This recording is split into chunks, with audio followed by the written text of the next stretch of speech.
News First, Newsline Prime with Faraz Shaukatali. And a very good evening to you and welcome to Newsline Prime. This evening we've got with us Mr. Rusiripal, who is a outspoken and sometimes very vociferous critic, demanding good governance and everything that entails. He's right here with us. Very good evening to you, Mr. Rusiripal. Good evening, Faraz. Happy to be here. Thank you very much. It's a serious situation. Indeed. The country is just one by one burying its dead. All those who were attacked in this awful attack that took place on Easter Sunday. Extremely tragic and mourning, whole country is mourning about this situation. And apart from having impacted on the lives of over 300 innocent people, most of whom were praying on Easter Sunday within the sanctity of church, it has also brought to light extremist activity and so on. Yes. But Mr. Rusiripal, what of that very famous letter? This is the letter I'm referring to is written on Ministry of Defense paper. It's signed by the Director of National Intelligence, who is an underling of the Defense Secretary, and he writes to the Inspector General of Police. Yeah. The letter, apart from being on Ministry of Defense paper, letterhead, carries on top the highest classification for any document. It's top secret. It's for your eyes only. In your view, the intelligence contained in that letter about some impending terror activity, how did they deal with it? Faraz, I think you are referring to this intelligence alert that was in circulation, dated somewhere 11th April. That's right.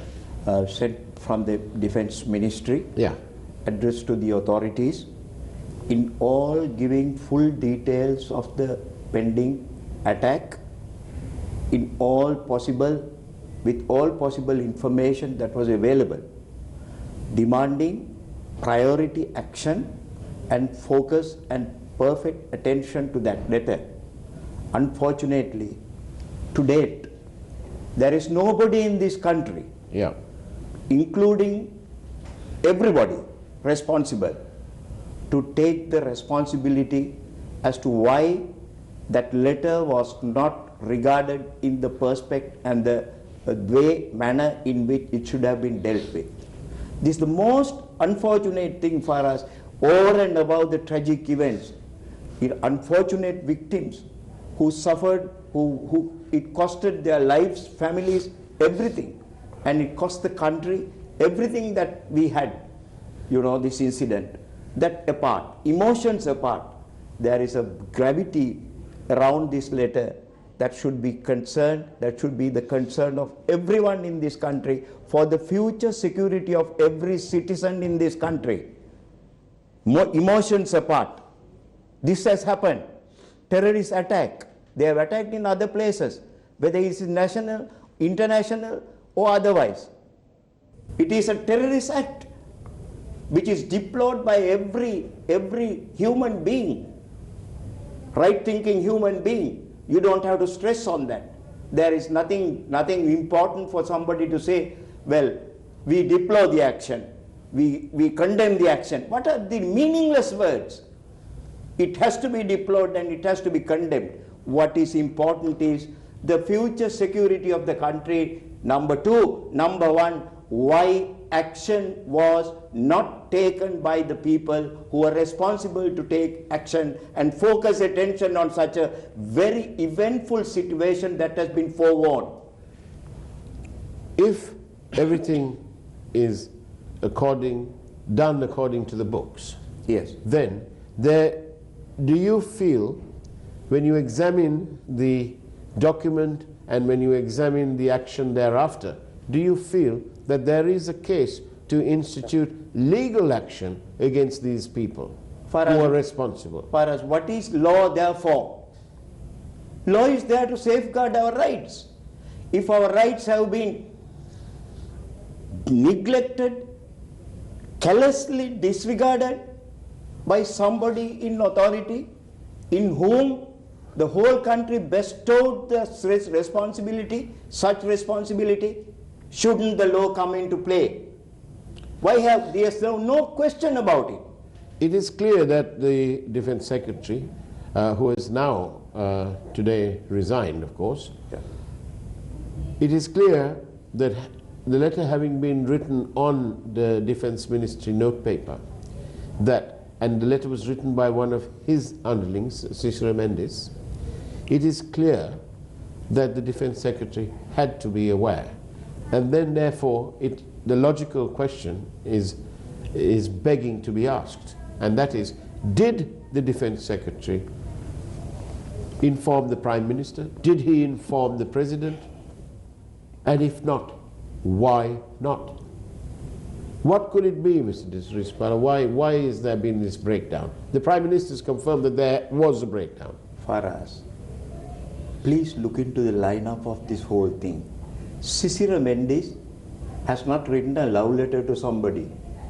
In his official capacity, in the performance of his normal day-to-day duties, working for the Ministry of Defense. Working for the Ministry of Defense, directly under the Defense Secretary, coming under the purview of the Defense Secretary, he has done his duty in bringing up this to the notice, focus, attention of the authorities.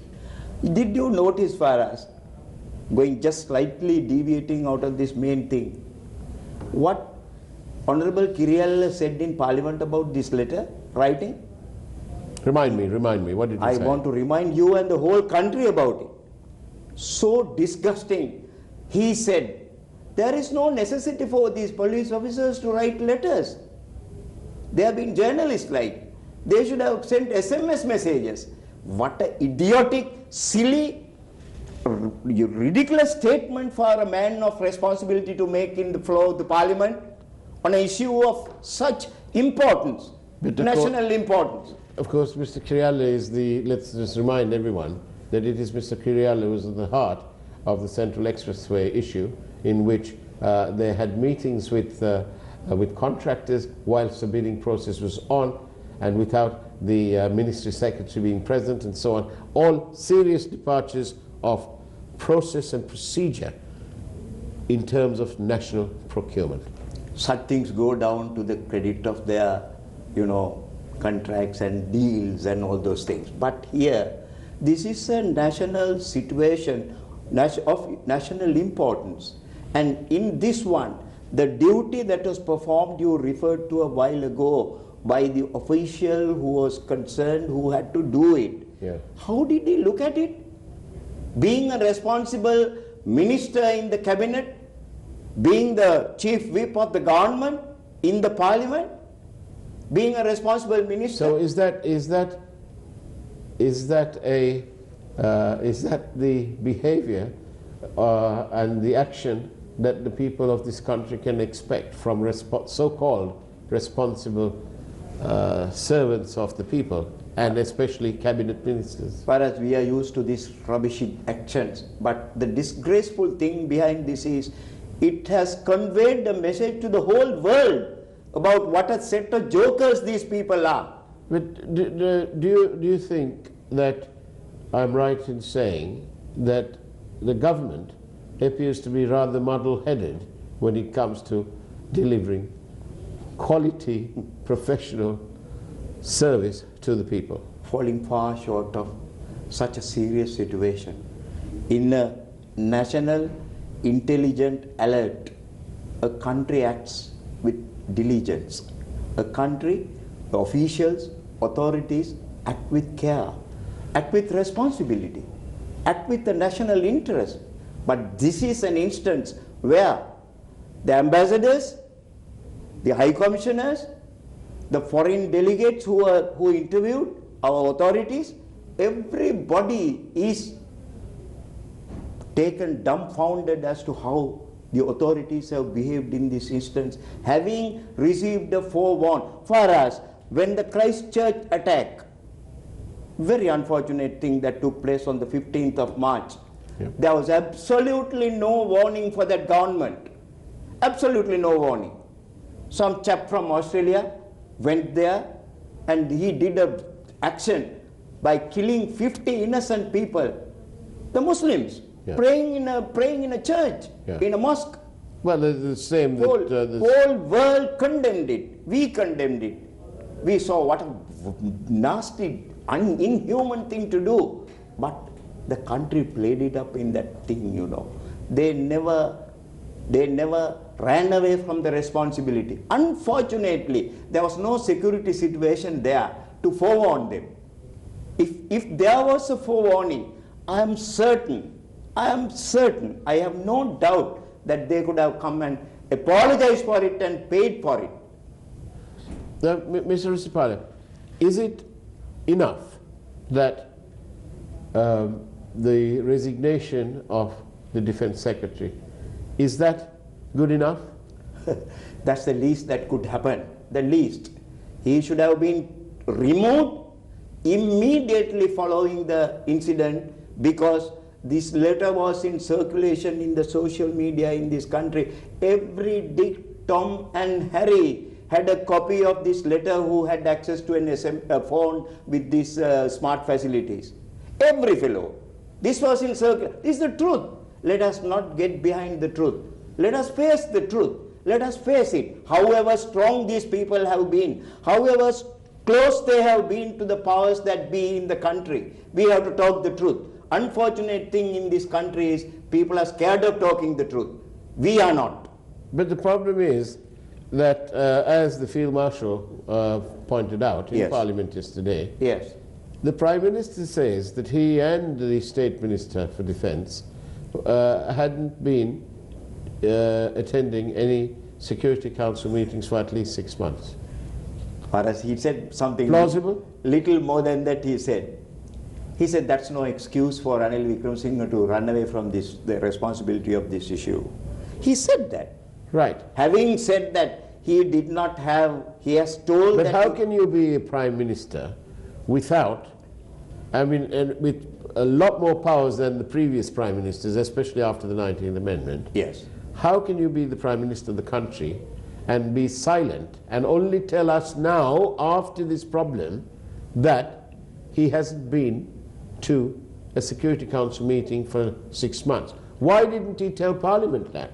Do you seriously, Faraz, expect Mr. Ranil Wickremesinghe to come forward and admit and apologize? I expect him to do this because Now? well, I expected him, I would have expected him to come to Parliament and say, after all, he's a parliamentarian of 40 years plus experience. This is about the 5th time round that he's the Prime Minister of this country.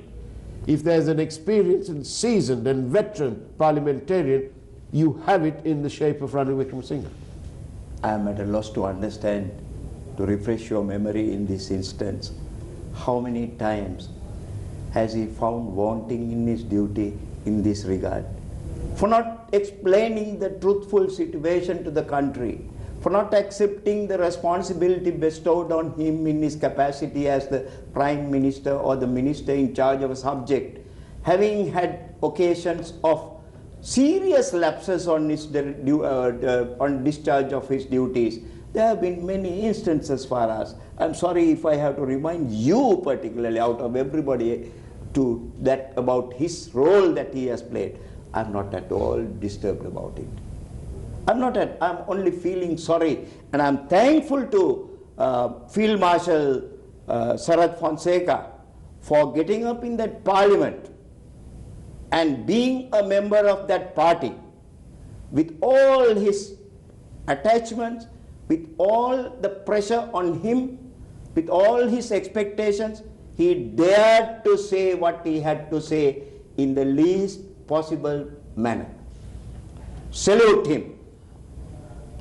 Well, you know, he's said the right thing, though, that why didn't the Prime Minister say that? But my question, going back to this question, and as somebody's asking us by SMS, is the resignation of the Defence Secretary on its own enough? No. Should there be legal action taken against him? Definitely, Faraz, definitely. You see, this is not a question of somebody saying, give a letter of resignation and vanishing to thin air.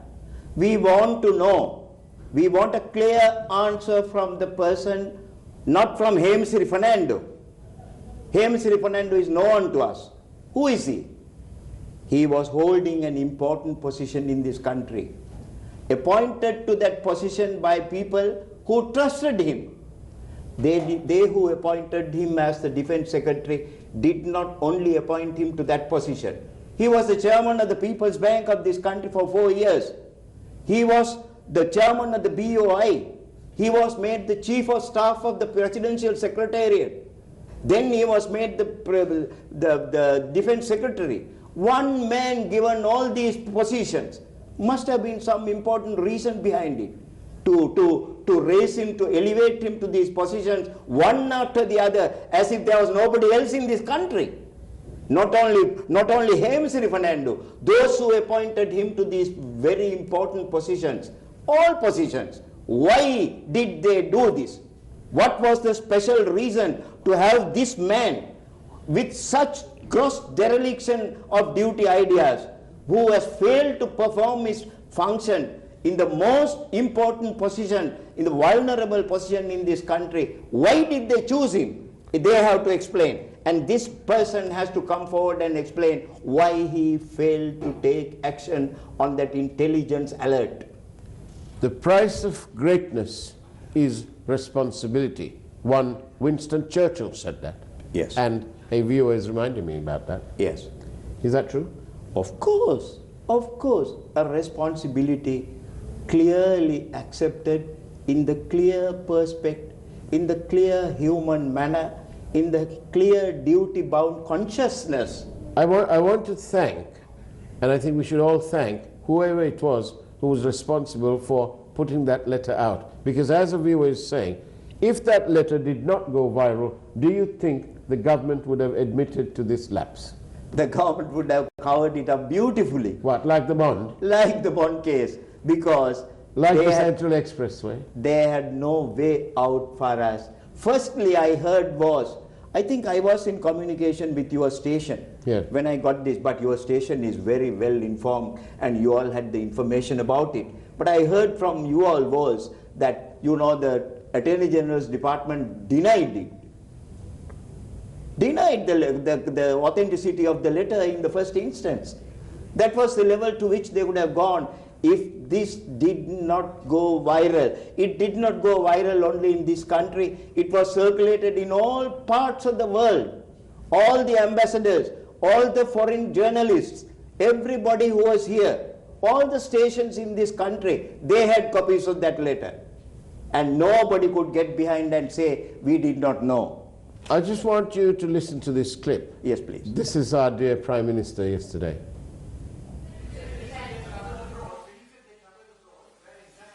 That's what we are searching for. They've been out there, so they may have gone to one destination and gone in from there. This is the assistance that we are requiring. You know, you can meet people in any part. You can meet them in London. You need not go to the Middle East. Have you identified all of the suicide bombers, and how many of them were? Many of them have been identified, but not all. How many? Was it 6 or 7 suicide bombers? Let's have a question mark over that. I think that many of the issues among the minorities have been resolved. All reports have been to that issue. I don't think it's otherwise. Everyone wants this wiped out, and if there's any issue, they said they will raise it. We have members in the cabinet, Sinhalese, Tamils, Muslims. Why is it that a country that is faced with terrorism is now accused of persecuting its minorities when you have exact, very good relationship, and the relationship was shown in the last few days? Clearly the sort of answers that one expects of some form of entertainer and not the Prime Minister talking to the foreign media. Well, that's how I feel about that. The questions are coming in thick and fast. Thank you very much, and you can SMS us directly here, right here in the studio, 07 0772 300 305. Right here. Please don't call it. Just SMS. And it's got to be SMS. But Now let me mention, take your permission and go. Please do, please be Let mine. me mention 3 names in this context. One is Dr. Vijaydas Rajapaksa. Yes. He, as a parliamentarian, as a person who was responsible in the parliament, did this duty, brought up these things at the right time, and now he has brought up the version that Hemesri Fernando and the IGP should be arrested and should be dealt with legally. Then Somebody's pointed out to me yes, that these two should be charged for murder by omission. I'm no legal man, and I hope that the legal community listening to this Yeah. will examine the call Yeah. for a prosecution for murder Yeah. by omission. And they say that there is a precedent long time ago. I want to make an appeal to the legal community with your permission. If there is anybody who is prepared to prepare a plane, I'll be the applicant. Then second name I want to mention is on Most Reverend Omalpe Sovitatero. He explained in no uncertain terms what he feels about the Defense Secretary of this country. Just in words I will say, he said he has been puerile, he has been silly, he has been unfledged, he is immature, and he is naive. Then the third respected person whose name I want to mention in this regard is Reverend Cardinal Malcolm Ranjit. From the beginning of this episode, you know, he was bold enough as leader, first person in this country representing the Catholic community. He came openly, he expressed his views, and he made in no uncertain terms his views expressed about the Defense Secretary. He said the least is, I do not wish to say anything about this fellow. So this is a message to the whole world for us. We are being disgraced. He added insult to injury by saying that this country, when he was questioned by a foreign journalist, he was wearing, I thought he was going for a wedding house. You know, the Defense Secretary of the country, seeing the carnage, dead bodies still lying, bleeding in the church. This fellow was dressed like going to a wedding house, and then answering the foreign journalist saying, this country is a democratic country. We have no emergency. We don't want to give protection to the tourists. Hotels have to look after it. What type of silly, idiotic statements are these? How can the country bear this? These are statements made on behalf of this country, not by Hemesri Fernando. He is responsible for this, for the disgrace he has brought on this country by making such silly statements to foreign journalists, published everywhere in the world. So when do you think Hemesri Fernando, after having done all this, when do you think he'll return to government? I think he will be appointed to another position as the chairman of some other place. Unfortunately, this is my personal impression. This is what is going on in this country. We have precedent on that too, don't we? We had all sorts of people who come back. I don't know. But everybody has to answer. He has not fallen from the sky. He has been talking as if emergency falls from the sky. Emergency is something that has to be evoked Now, for Mr. the people. Rusiripal, very quickly, do you think the government is going to have to do something very quickly for all those hoteliers and so on who've borrowed money heavily and now who are facing cancellations by the thousands? That is their personal concern, but it is a But national. no, it isn't, because it's a national issue. Because the thousands of jobs will become at stake. Exactly. Our BOP, our foreign exchange, our share market, our inward remittances, the world's reputation, investments in foreign securities, in the sovereign bonds, everything gone to dogs. Thanks to this breakdown. Because of people like this. Not for the incident. such incidents take place for us. It can take place. This it can be repeated. It happened in New Zealand, it happened elsewhere, it can happen in any country, because this is done by some cynical... I am going to end this evening with this question received by a viewer. Will Hemasri Fernando be appointed as High Commissioner to some country in the future? Rusiripal, many thanks indeed. Thank you very much, in spite of your illness, that you come on the program. Thank you. And that's the way it was on Newsline Prime. Take care, have a great evening, and God bless Sri Lanka.